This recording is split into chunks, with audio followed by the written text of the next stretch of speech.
തിരുവനന്തപുരം കോർപ്പറേഷനിൽ നടന്ന ഈ അശ്വമേധം BJPയുടെ അതിൽ ശശി തരൂർ BJPയെ അഭിനന്ദിച്ചിട്ടുണ്ട്. അസാധാരണമാണ്. കാരണം സങ്കുചിതമായ മനസ്സുമായി നടക്കുന്ന ആളുകളാണ് രാഷ്ട്രീയ നേതാക്കൾ. അവരവരുടെ പാർട്ടി ജയിക്കുമ്പോൾ മാത്രമേ അവർക്ക് സന്തോഷം ഉണ്ടാവാറുള്ളൂ. ഇത് BJP ജയിച്ചപ്പോഴും ശശി തരൂരിന് സന്തോഷമുണ്ട്. അത് അദ്ദേഹം പങ്കുവച്ചിട്ടുമുണ്ട്. അദ്ദേഹം പറഞ്ഞത് BJPയുടെ ചരിത്ര വിജയത്തിൽ അഭിനന്ദനം. തലസ്ഥാന രാഷ്ട്രീയത്തിൽ വലിയ മാറ്റം സംഭവിച്ചിരിക്കുന്നു. 45 കൊല്ലത്തെ LDF ഭരണത്തിൽ നിന്ന് ജനങ്ങളുടെ രക്ഷയ്ക്ക് വേണ്ടി ഞാൻ പ്രചാരണം നടത്തിയിരുന്നു. എന്നാൽ മാറ്റത്തിനായി നിലകൊണ്ട മറ്റൊരു പാർട്ടിക്കാണ് അതിൻ്റെ ഫലം കിട്ടിയത്. അതാണ് ജനാധിപത്യത്തിൻ്റെ സൗന്ദര്യം. ഇതാണ് തരൂർ പറഞ്ഞത്. ഈ 3 വാചകങ്ങൾക്ക് എന്തെങ്കിലും ഒരു ആന്തരാർത്ഥം മാഷ് കാണുന്നുണ്ടോ? അതിൻ്റെ തീർച്ചയായിട്ടും ആന്തരാർത്ഥം ഉണ്ട്. ശശി തരൂർ ആയതുകൊണ്ട് തന്നെ അതിന് നമുക്കൊരു ധാരാളം വ്യാഖ്യാന സാധ്യതകളുണ്ട്. പക്ഷെ അതിലേറെ ഞാൻ അതിൻ്റെ പ്രത്യക്ഷമായ അർത്ഥം അത് ഇന്ത്യൻ കമ്മ്യൂണിറ്റി കൊടുക്കേണ്ട ഒരു മെസ്സേജ് ഉണ്ട്. പ്രത്യേകിച്ച് BJP ജയിക്കുന്നിടത്ത് ഇപ്പോൾ കേരളത്തിൻ്റെ ഒരു സാഹചര്യത്തിൽ UDF LDF ഒക്കെ സ്വീകരിക്കുന്ന സമീപനം എന്താണ്? അത് ജനാധിപത്യമല്ല. ആ നാടെന്തോ, ആ ജയിച്ച വാർഡെന്തോ നമ്മുടെ നാട്ടിലല്ല, അത് ഈ ഭൂപടത്തിന് പുറത്താണ് എന്നൊക്കെയുള്ളൊരു സമീപനം ഉണ്ടല്ലോ. അവിടെ ശശി തരൂരിനെ പോലെ ലോകം കണ്ട ഒരു നേതാവ് കാണിക്കുന്ന ഒരു മാതൃക ജനാധിപത്യത്തിന്. സ്പോർട്സ്മാൻ സ്പിരിറ്റ് എന്ന സാധനം വളരെ പ്രധാനപ്പെട്ടതാണല്ലോ. അത് ഏറ്റവും കൂടുതൽ വേണ്ട ജനാധിപത്യത്തിലല്ലേ. എനിക്ക് മാത്രം, എൻ്റെ പാർട്ടിക്ക് മാത്രം, അല്ലെങ്കിൽ എൻ്റെ കുടുംബത്തിന് മാത്രം ജയിക്കാനുള്ള അവകാശമല്ലല്ലോ ജനാധിപത്യം. എനിക്കിഷ്ടമില്ലാത്തവർക്ക്, തിരഞ്ഞെടുപ്പിൻ്റെ നാൾ വരെ ഞാൻ എതിരായി പ്രവർത്തിച്ച പാർട്ടിക്ക്, എനിക്ക് കടുത്ത വിയോജിപ്പുള്ളവർക്ക് അധികാരത്തിൽ വരാനുള്ളൊരു ഏർപ്പാടിനാണല്ലോ ജനാധിപത്യം എന്ന് പറയാം. അല്ലെങ്കിൽ രാജാധിപത്യം എന്ന് മതിയല്ലോ. അപ്പോൾ ജനാധിപത്യത്തിൻ്റെ ഏറ്റവും പ്രധാനപ്പെട്ട മര്യാദ നമ്മൾ ജുഡീഷ്യറിയെ കുറിച്ച് പറയുന്ന പോലെ തന്നെ തെരഞ്ഞെടുപ്പിൻ്റെ തലേനാൾ വരെ നമ്മൾ പരസ്പരം മുഖാമുഖം ഏറ്റുമുട്ടിയ മാന്യമായ ജനാധിപത്യ സംവാദങ്ങൾ സംഘടിപ്പിച്ച് എല്ലാ പ്രചാരവേലകളിലും നമ്മൾ. അതിൻ്റെ അകത്തുള്ളൊരു സംഭവം എന്താണെന്നറിയാമോ? ഇപ്പോൾ പിണറായി വിജയന്റെ മൂക്കിന്റെ താഴെയാണല്ലോ ഇത് സംഭവിച്ചിരിക്കുന്നത്. അപ്പൊ പിണറായി വിജയൻ ഇത് വലിയ ഭീഷണിയാണ് BJPയുടെ അവിടുത്തെ വിജയം, അങ്ങനെയാണല്ലോ അവരൊക്കെ കാണുക. കോൺഗ്രസ്സുകാരും സാധാരണഗതിയിൽ പറഞ്ഞുകൊണ്ടിരുന്നത് ഇത് വർഗീയ പാർട്ടിയാണ്, ഇത് ഫാഷിസ്റ്റ് പാർട്ടിയാണെന്നൊക്കെ തന്നെയല്ലേ. രാഹുൽ ഗാന്ധിയുടെ നിലപാട് എന്താണ് BJPയെ സംബന്ധിച്ച്, RSSനെ സംബന്ധിച്ച്? അപ്പൊ രാഹുൽ ഗാന്ധിയുടെ പൊതുവെ സോണിയാഗാന്ധിയും രാഹുൽ ഗാന്ധിയും ഒക്കെ വിമർശിച്ചു കൊണ്ടിരിക്കുന്ന ഒരു പാർട്ടി വിജയിക്കുമ്പോൾ കോൺഗ്രസ്സുകാർ സാധാരണഗതിയിൽ പറയേണ്ടത് ഇത് ഫാഷിസം വിജയിച്ചിരിക്കുകയാണ്, നമ്മുടെ വാതിൽക്കൽ ഇനി എല്ലാ ദിവസവും ഇവർ മുട്ടും. അങ്ങനെയല്ലേ ശശി തരൂരും പറയേണ്ടിയിരുന്നത് അങ്ങനെയാണ്. നമ്മൾ കോൺഗ്രസിൽ നിന്ന് കഴിഞ്ഞ സമീപകാലത്ത് പ്രത്യേകിച്ച് നരേന്ദ്രമോദി അധികാരത്തിൽ വന്നതിന് ശേഷം നമ്മൾ കണ്ടുകൊണ്ടിരിക്കുന്ന ഒരു കോൺഗ്രസ് രീതിശാസ്ത്രം വെച്ച് നമ്മൾ അതാണ് പ്രതീക്ഷിക്കേണ്ടത്. അതുകൊണ്ടാണ് ശശി തരൂരിന്റെ പ്രസ്താവന വേറിട്ട് നിൽക്കുന്നതും. ഞാനിതിനൊക്കെ പറയുന്നത് ഒരു പ്രധാനപ്പെട്ട കാര്യം അതാണ്. ഈ ഫാസിസം എന്നൊക്കെ പറയുന്നത് എന്താ സത്യത്തിൽ? ഞാൻ ഭരിച്ചാൽ മതി, എൻ്റെ പാർട്ടി ഭരിച്ചാൽ മതി, മറ്റൊരാളെ ഞാൻ മത്സരിക്കാൻ സമ്മതിക്കൂല, ബൂത്തിലിരിക്കാൻ സമ്മതിക്കൂല, വോട്ട് ചെയ്യാൻ സമ്മതിക്കൂല എന്ന് പറയുന്നതിനാണല്ലോ ഫാസിസം എന്ന് പറയാം. അതല്ല, എനിക്ക് ഒട്ടും ഇഷ്ടമില്ലാത്ത ഒരാൾ ജയിച്ചു. അറിയില്ലേ, സോഷ്യൽ ഫാഷിസം എന്ന് പറഞ്ഞൊരു സംഗതി ഉണ്ട് കമ്മ്യൂണിസ്റ്റ് പാർട്ടികൾ ചെയ്യുന്നതിനെ പറ്റിയിട്ട്. തീർച്ചയായിട്ടുണ്ട്. ഫാസിസം എന്ന് പറയുന്നത് പണ്ട് ജർമ്മനിയിൽ ഹിറ്റ്ലർ നടപ്പാക്കിയ സംഗതിക്ക് മാത്രമല്ല, ഞാൻ എപ്പോഴും തിരിച്ചറിയുന്ന ഒരാളാണ്. അപ്പൊ അതുകൊണ്ട് ഇതിലൊരു പ്രധാനപ്പെട്ട കാര്യം, എനിക്കിഷ്ടമില്ലാത്ത ഒരാൾ, ഞാൻ വളരെ എതിരായ പ്രചരണം നടത്തിയിട്ട് അയാൾ ജയിച്ചു എന്ന് പറയുന്നത് ജനാധിപത്യത്തിന്റെ വിജയമാണ്, സൗന്ദര്യമാണ് എന്നല്ലേ പറയാം. അതാണല്ലോ പറഞ്ഞത്. അത് വളരെ കൃത്യമാണ്. ഒന്ന്. ഈ രണ്ടാമത്തെ കാര്യത്തിൽ അദ്ദേഹം പറഞ്ഞത് വസ്തുതയുമാണ്. കേരളത്തിലെ ഒരു അന്തരീക്ഷത്തിൽ ഇദ്ദേഹം UDFന്റെ നേതാവാണ്. LDFും UDFും മത്സരിച്ചാണ് BJPക്കെതിരായി പ്രചാരണം നടത്തിയത്. ഞാനും നടത്തിയതാണ്. ഞാനും LDFനും BJPക്കും NDAക്കും എതിരായി പ്രചാരണം നടത്തിയതാണ്. എന്നിട്ട് പക്ഷെ ഫലം കിട്ടിയത് എൻ്റെ പാർട്ടിക്കല്ല. ഒരു ത്രികോണ മുന്നണി മത്സരം നടത്തുമ്പോൾ മൂന്നാമന് കിട്ടി. എങ്കിലും ഞാൻ ആരെ തോൽപ്പിക്കാൻ ആഗ്രഹിച്ചുവോ അയാൾ തോറ്റു.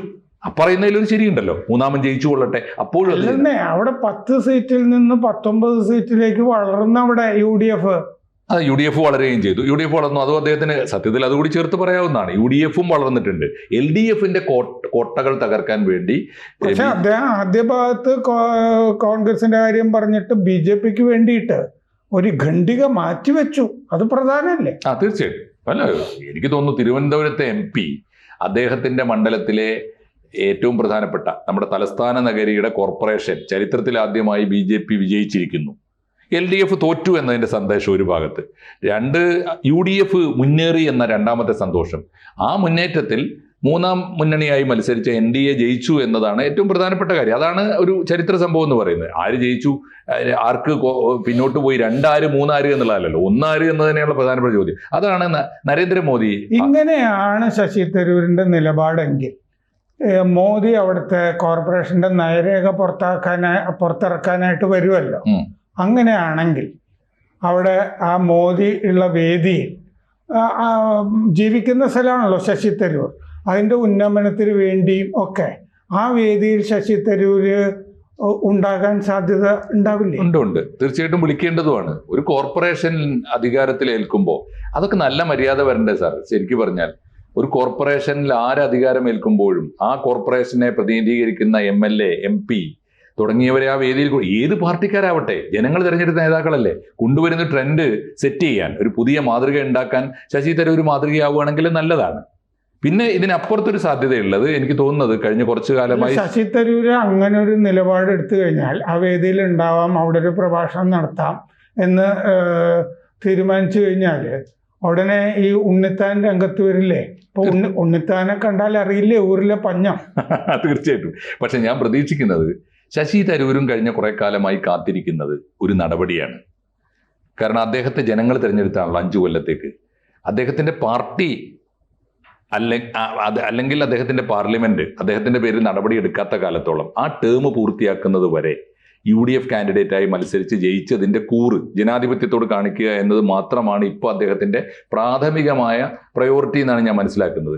അത് ഏതെങ്കിലും കാരണവശാൽ എന്തെല്ലാം പ്രകോപനങ്ങൾ അദ്ദേഹം ഉണ്ടാക്കി നോക്കി, പക്ഷെ കോൺഗ്രസിന് അദ്ദേഹത്തെ തൊടാൻ ധൈര്യമോ ആർജവമോ അതിനു മാത്രമുള്ള സംഘടനാശേഷിയോ ഇല്ലാത്തത് കൊണ്ട് ശശി തരൂർ ഇപ്പോഴും കോൺഗ്രസിന്റെ UDFന്റെ നേതാവായി നിന്ന് പോകുന്നേ ഉള്ളൂ. സംഭവിക്കാനിടയുള്ളത് 2 കാര്യമാണ്. എനിക്ക് തോന്നുന്നു, ഒന്നുകിൽ ഈ ടേം പൂർത്തിയാക്കുന്നത് വരെ അദ്ദേഹത്തെ അങ്ങനെ തന്നെ വിടാൻ കോൺഗ്രസ് മനസ്സിലാക്കുന്നുണ്ടാവും. അത് അദ്ദേഹത്തെ വിമർശിക്കുന്നവർ ഈ ചില്ലറക്കാരൊക്കെ, ഉണ്ണിത്താന്മാരൊക്കെ വിമർശിച്ചു കൊള്ളട്ടെ. രാഹുൽ ഗാന്ധിയും സോണിയാഗാന്ധിയും അങ്ങനെ ഉത്തരവാദപ്പെട്ടവരൊന്നും, ഖാർഗെ ഉൾപ്പെടെയുള്ളവരൊന്നും പറയാതിരിക്കുക.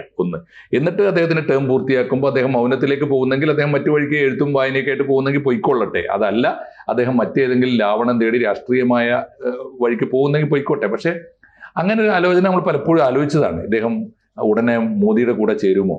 എനിക്ക് തോന്നിയത് അദ്ദേഹത്തിന് ഇനി ജീവിതത്തിൽ അത്തരം അംബീഷൻസ്, കേന്ദ്രമന്ത്രി വരെ ആയതാണ്, ഇനി അദ്ദേഹത്തിന് എന്തെങ്കിലും അംബീഷൻസ്, അദ്ദേഹം ഈ പ്രധാനമന്ത്രി പോലുള്ള സ്വപ്നങ്ങളൊന്നും പ്രത്യേകിച്ച് അദ്ദേഹത്തിനെ സംബന്ധിച്ച് ഞാനൊക്കെ മനസ്സിലാക്കുന്നത്, ഈ അദ്ദേഹത്തിനെ പുറത്താക്കുന്ന ഒരു സാഹചര്യം BJPയും ഒഴിവാക്കി കൊടുക്കും എന്നാണ് ഞാൻ കരുതുന്നത്, ഒരു കൃത്യമായ രാഷ്ട്രീയ സാഹചര്യം വരുന്നത് വരെ.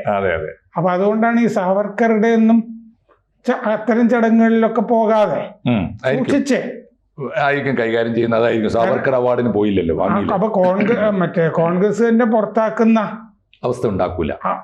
അങ്ങനെ ഒരു ദുഷ്പേര് അദ്ദേഹത്തിന്റെ പ്രൊഫൈലിൽ വേണ്ടാന്ന് വെച്ചിട്ടുണ്ടാവും. BJP തന്നെയും വിചാരിച്ചിട്ടുണ്ടാവും, അല്ലെങ്കിൽ എപ്പോഴോ കൊടുത്താമായിരുന്നല്ലോ. പക്ഷെ എനിക്ക് എൻ്റെ ഒരു തോന്നല്, ശശി തരൂരിനെ നമ്മൾ വായിച്ച് ഉള്ള ഒരു ധാരണയും പിന്നെ അദ്ദേഹത്തിന്റെ മൊത്തത്തിലുള്ള അദ്ദേഹത്തിന്റെ പ്രൊഫൈലും പെർഫോമൻസും ഒക്കെ വെച്ച് നോക്കുമ്പോൾ എനിക്ക് തോന്നുന്നത് ഈ ചെറിയ സ്വപ്നങ്ങളിലേക്ക് ഒന്നും ഇനി അദ്ദേഹം നടന്നു പോകാൻ വഴിയില്ല, ഒരു വഴി തിരിഞ്ഞു പോകാൻ. ഇപ്പൊ അദ്ദേഹം എത്തി നിൽക്കുന്ന ഒരു പ്രൊഫൈൽ ഉണ്ടല്ലോ, അത് അദ്ദേഹത്തിന്റെ ഇമേജ് വർദ്ധിപ്പിച്ചിട്ടേ ഉള്ളൂ. അദ്ദേഹം തിരുവനന്തപുരത്ത് വോട്ട് ചെയ്തത് BJPക്ക് ആയിരിക്കാൻ വല്ല സാധ്യതയുണ്ടോ? ജനാധിപത്യത്തിൽ എന്തും നമുക്ക് ഊഹിക്കാമല്ലോ, പറയാൻ പറ്റില്ല. അത് അദ്ദേഹത്തിന്റെ അവകാശമാണ് കേട്ടോ. പിണറായി വിജയന്റെ വാർഡിൽ എങ്ങനെയാണ് BJP സ്ഥാനാർത്ഥിക്ക് ഭൂരിപക്ഷം കിട്ടുന്നത്? ഒരു ബൂത്ത് ഏജന്റ് പോലും ഉണ്ടായിരുന്നില്ല അതേ മനസ്സിലാക്കുന്നത്. അപ്പൊ അതൊക്കെ സാധ്യതയുണ്ട്, നമുക്ക് ഒന്നും പറയാൻ വയ്യ. ഒരു സതീശന്റെ വാർഡിൽ BJP എല്ലായിടത്തും വന്നില്ല. ഇനി അതിന്റെ ഒരു തമാശ. അപ്പൊ ഞാൻ ഊഹിക്കുന്നത്, എനിക്ക് തോന്നുന്നു ഉദ്ദേശിക്കുന്നത്, ഒന്നുകിൽ അദ്ദേഹം ഈ വലിയ സ്വപ്നങ്ങൾ, ഇപ്പൊ അദ്ദേഹത്തിന്റെ ഒരു പ്രൊഫൈൽ വെച്ചിട്ട് ഇനി കാണാവുന്ന സ്വപ്നങ്ങൾ അദ്ദേഹത്തിന് സാധ്യതയുള്ള മണ്ഡലത്തിൽ കുറവാണ്. MP ആയി, കേന്ദ്രമന്ത്രിയായി, ഐക്യരാഷ്ട്രസഭയുടെ വലിയ പദവികളിലെത്തി, ഒരു വിദേശകാര്യമന്ത്രിയുടെ പദവിക്ക് തുല്യമായ അല്ലെങ്കിൽ അത്തരം റോളുകളൊക്കെ അദ്ദേഹം വഹിച്ചതാണ്. ഇനി അദ്ദേഹത്തിന് അത്തരം സ്വപ്നങ്ങൾ ഉണ്ടോ എന്ന് എനിക്കറിയില്ല. പ്രൈം മിനിസ്റ്റർ എന്നൊന്നും പറയുന്നത് ഇപ്പോൾ മലയാളിക്കോ സൗത്ത് ഇന്ത്യനോ ഒന്നും പറഞ്ഞതുമല്ല. BJPയിൽ ചേർന്നാൽ പോലും അത്തരമുള്ള സാധ്യതകളൊന്നുമില്ല. പിന്നെ അത്തരം വലിയ BJP കേരളം പിടിക്കുന്ന കാലത്ത് മുഖ്യമന്ത്രിയാകാൻ യോഗ്യതയുള്ള ആളല്ലേ? യോഗ്യത ഏത് പാർട്ടിയിലും ഉണ്ട് തീർച്ചയായിട്ടും അദ്ദേഹത്തിന്. മുഖ്യമന്ത്രി മാത്രമല്ല സർ, ഒരു കോൺഗ്രസ് മനസ്സ് വെച്ചിരുന്നെങ്കിൽ ഒരു പ്രൈം മിനിസ്റ്റർ കാൻഡിഡേറ്റ് ആയിട്ട് പോലും അവതരിപ്പിക്കാമായിരുന്ന ഒരാളാണല്ലോ. അതിന് ഇദ്ദേഹത്തെ ഉൾക്കൊള്ളാൻ പറ്റണം, അതിനുള്ള രാഷ്ട്രീയ സംസ്കാരം വേണം, ജനാധിപത്യ മര്യാദ വേണം, പിന്നെ ഇദ്ദേഹത്തിൻ്റെ ഇതുപോലെ സർഗാത്മകമായ വലിയൊരു മനസ്സും ആകാശവും വേണം.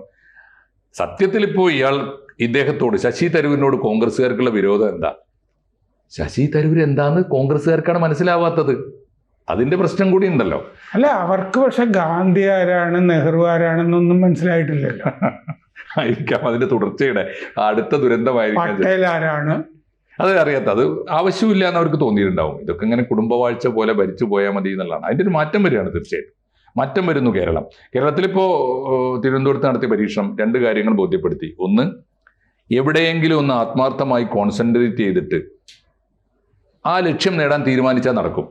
BJP പഠിക്കേണ്ട ഒരു പാഠമാണത്. 2, അതിന് ചേർന്ന പെർഫോമൻസ് ഉണ്ടെങ്കിൽ അത് നിലനിർത്താനും പറ്റും, ഇല്ലെങ്കിൽ നഷ്ടപ്പെടുകയും ചെയ്യും. പാലക്കാട്ട് ചെറിയ തോതിലെങ്കിലും പുറകോട്ട് പോയത് അതുകൊണ്ടാണ്. തൃശ്ശൂർ സുരേഷ് ഗോപി ജയിച്ച മണ്ഡലങ്ങളിലൊക്കെ പുറകോട്ട് പോയത് അതുകൊണ്ടാണ്. അതും പാഠമാണ്. പന്തളത്ത് തോറ്റത് അതുകൊണ്ടാണ്. പകരം തൃപ്പൂണിത്തുറ കിട്ടി എന്നുള്ളത് ഒരാശ്വാസം. ഇതൊക്കെ BJP പഠിക്കേണ്ട നാടാണ്. സാറിന്റെ നാടാണ്, വെറുതെ അല്ല കിട്ടിയത് അല്ലേ. പക്ഷെ അത് കോൺഗ്രസും CPM-ഉം കൂടി ഒന്നിച്ച് ചിലപ്പോൾ ഭരിപ്പിക്കില്ല. അത് നമുക്ക് നോക്കാം. അതെ, അത് വരട്ടെ, അതൊക്കെ കാണാം. അതൊക്കെ ജനാധിപത്യത്തിന് അതിന് വലിയ വില കൊടുക്കേണ്ടി വരും. എന്തായാലും മോദി വരുമ്പോ കൂടെ ശശി തരൂർ നമുക്ക് നോക്കാം. ഉണ്ടാവട്ടെ, നമുക്ക് ആഗ്രഹിക്കുകയും ചെയ്യാം. ഓക്കെ.